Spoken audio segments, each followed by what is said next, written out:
दोस्तों नमस्कार, आपका स्वागत करता है चैनल स्टडी विद आरसम। मैं हूं राधेश्याम मेहरा। दोस्तों आरजीएसएस स्कीम के बारे में काफ़ी पसोपेश में थे, जो कि आज जो है राज्य बीमा और प्राधिकरण निगम जिसने ऑर्डर जारी किए थे वो आज क्लियर कर दिए। हालांकि कल के ऑर्डर में भी क्लियर थे, लेकिन लोग बाग इसको समझ नहीं पा रहे थे। ठीक है, तो मैं दोनों ऑर्डर आपको दिखाऊंगा और साथ में आरजीएसएस की कटौती पे मैनेजर पे कहाँ होगी वो भी लास्ट में दिखाऊंगा। पूरा वीडियो आप देखिए। तो इसमें साफ साफ लिखा गया दोस्तों कि जो राजस्थान सरकार स्वास्थ्य योजना जो है आरजीएचएस स्कीम है, वो सेंट्रल गवर्नमेंट की तरफ पे सेंट्रल हेल्थ स्कीम सीजीएच की तरफ पे किया गया है। इसमें 1/7/2021 से लागू कर दिया गया है। और इसमें जो है ये सारा दिया गया है कि पूर्व और पश्चात वाले 1/1/2004 के नियुक्त या सेवानिवृत्त कार्मिकों के लिए ये लागू होगा।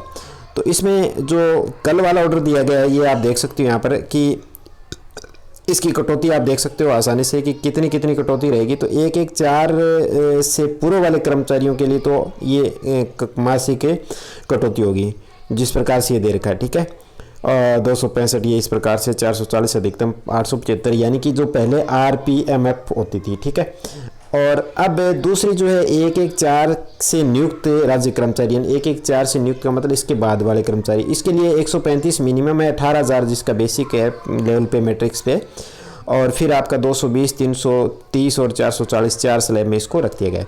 इसमें ये यहाँ पर क्लियर कर दिया गया है कि 1/1/4 से नियुक्त कार्मिकों के लिए वेतन आरजीएसएस अंशदान की कटौती। ठीक है, तो इसमें आपको लिखा गया है कि चिकित्सा का लाभ लेने के लिए आपको 2 पॉलिसियाँ जैसे उसमें दी गई थी ऑप्शन, ये राज क्लेम पॉलिसी।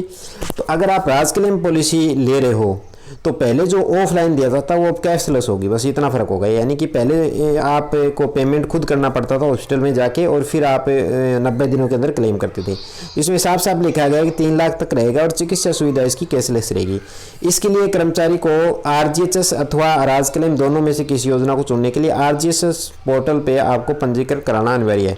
यानी कार्मिक आरजीएसएस पोर्टल पे जो है आपको करवाएगा पंजीकरण। ठीक है, और फिर आपको एक, अगर इन दोनों में से कौन सी स्कीम आप लेना चाहते हो उसके लिए आपको नीचे एक संलग्न प्रपत्र है जो नीचे लिंक पे दिया गया है, वहाँ जाके आप इसको देख सकते हो। ठीक है, और वे कार्मिक जो आरजीएस संस्थान का विकल्प पत्र भरकर आनवितरण अधिकारी को देंगे, उनकी आरजीएस कटौती जो कॉलम 4 के तहत होगी, इसमें इस बजट हेड के तहत होगी। ठीक है, जिसमें इन कर्मचारियों को आरजीएस योजना के तहत में 5 लाख रुपए इंडोर या डे केयर्स और 20 लाख रुपए तक की ओपीडी और उसके अतिरिक्त 5 लाख रुपए तक का गंभीर बीमारियों की सुविधा के लिए प्रति वर्ष ये परिवार को देगा। ठीक है, अब इसमें फिक्स कर दिया गया। अच्छा, ये सारा नीचे बताया गया कि अखिल भारतीय सेवा और उसके आरजीएस संस्थान की कटौती के लिए ये अलग से जो इसका मतलब हेड बनाया गया है, वो हेड दोनों का बजट मत जो हेड है वो दोनों का समान है। ठीक है, ये इसका जो रूल है मेडिकल अटेंडेंस रूल जो है वो है।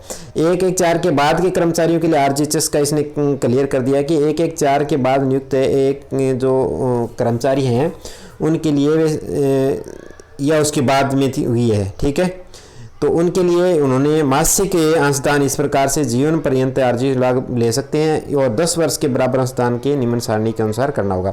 यानी कि इनको 10 वर्षों तक लगातार आपको ये अंशदान करना होगा। अगर 10 वर्षों तक आप लगातार कर सकते हैं फिर आपको आजीवन फ्री हो जाएगा।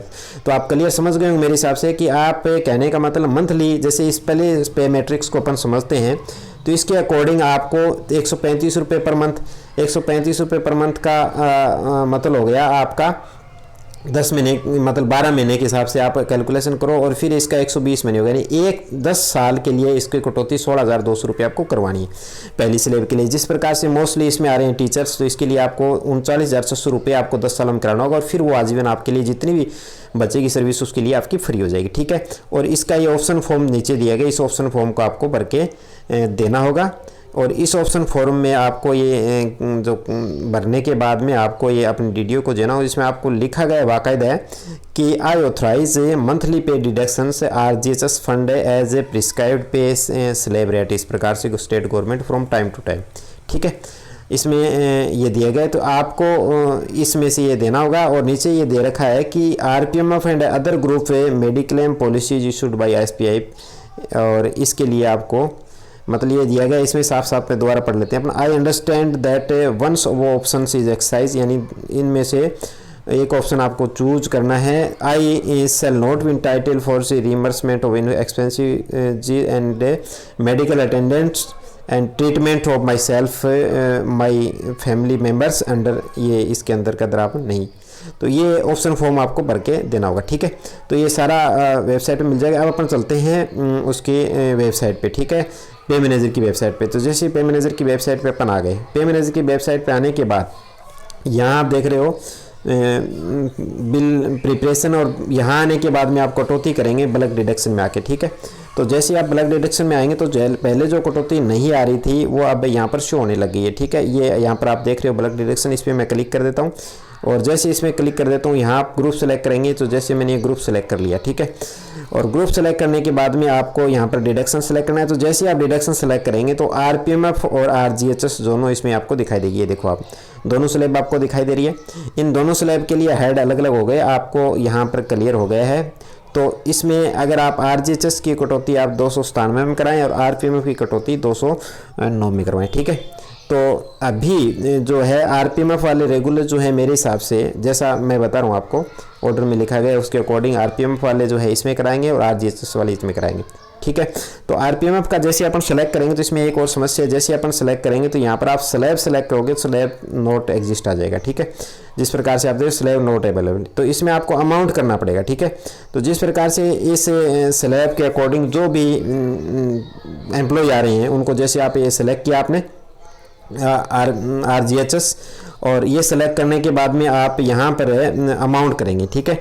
अमाउंट सेलेक्ट करने के बाद में यहाँ पर अमाउंट भर देंगे। तो जैसे 330 स्लैब वाले कर्मचारी हैं तो अपन 330 वाले को यहाँ पर ऐड कर देते हैं, ठीक है।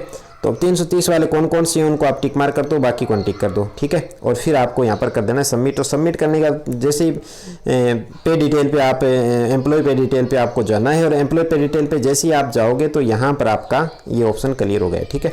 तो आप समझ गए होंगे शायद कि आरजीएचएस से और राज क्लेम में से आपको एक पॉलिसी लेनी है, लेकिन क्लियर ये है कि आपको रजिस्ट्रेशन क्लेम के लिए आरजीएचएस साइट पे ही करना होगा। तो रजिस्ट्रेशन आपके लिए आपको पता ही है वैसे भी फ्री है, तो